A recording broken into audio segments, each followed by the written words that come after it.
আসসালামু আলাইকুম। আওরে তোরা আমার সাথে ব্ল্যাক বোর্ডের কাছে, আলিফ বা তা লিখার কত সুন্দর নিয়ম আছে। উপর হতে নিচের দিকে দিলাম একটি টান, কত সুন্দর আলিফ হলো দেখরে ভাগ্যবান। ডান দিকতে বাম দিকে রেখা টেনে যা, নিচে একটি নকশা দিলে হয়ে যাবে বা, উপরে দুটি নকশা দিলে হয়ে যাবে তা, আরো একটি নকশা দিলে হয়ে যাবে সা।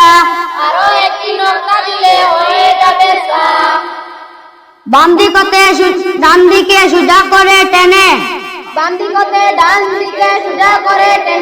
তারপর নিচের দিকে বাঁকা করে এনে, নিচে একটি নকশা দিলে হয়ে যাবে জিম। নকশা যদি মুছে ফেলি হয়ে যাবে হা,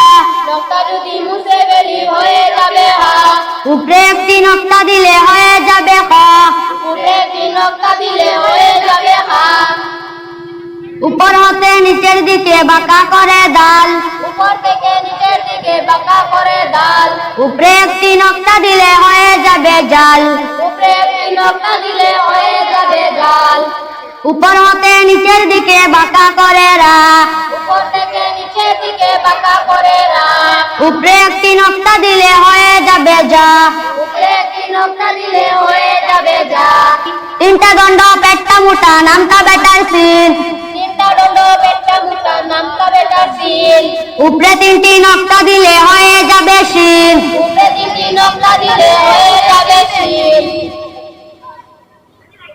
মাথা বাড়ি পেটটা মোটা নামটা বেটার সদ, উপরে একটি নকশা দিলে হয়ে যাবে জদ।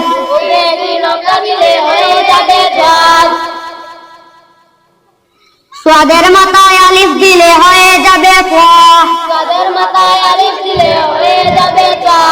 উপরে একটি নকশা দিলে হয়ে যাবে জ। চাঁদের মা বুড়ির মতো বসে আছে আইন, উপরে একটি নকশা দিলে হয়ে যাবে গইন। চোখ ধরে পেশ দিয়ে রেখা টেনে যা, উপরে একটি নকশা দিলে হয়ে যাবে পা,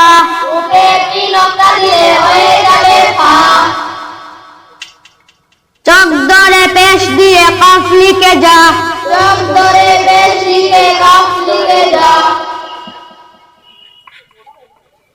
খালি পেটে পেশ দিলে হয়ে যাবে কফ, উপর হতে নিচের দিকে বসির মতন টেনে, কত সুন্দর লাম হলো রে ঘরে বাই জানে।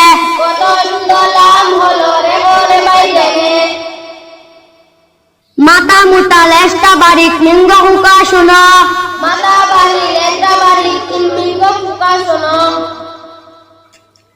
নতুন চাঁদে তারা দিলে হয়ে যাবে নুন, চোখ ধরে পেশ দিয়ে ওয়াও লিখে যা, গাইনের মাথার নিচের দিকে হামজা লিখে যা। এই পর্যন্ত শেষ করিলাম আলিফ বায়ের চড়া,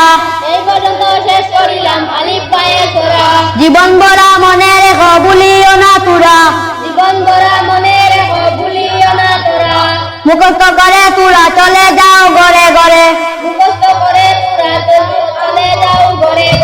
আরো কিছু বাকি আছে শিক্ষা দিব পরে। আসসালামু আলাইকুম।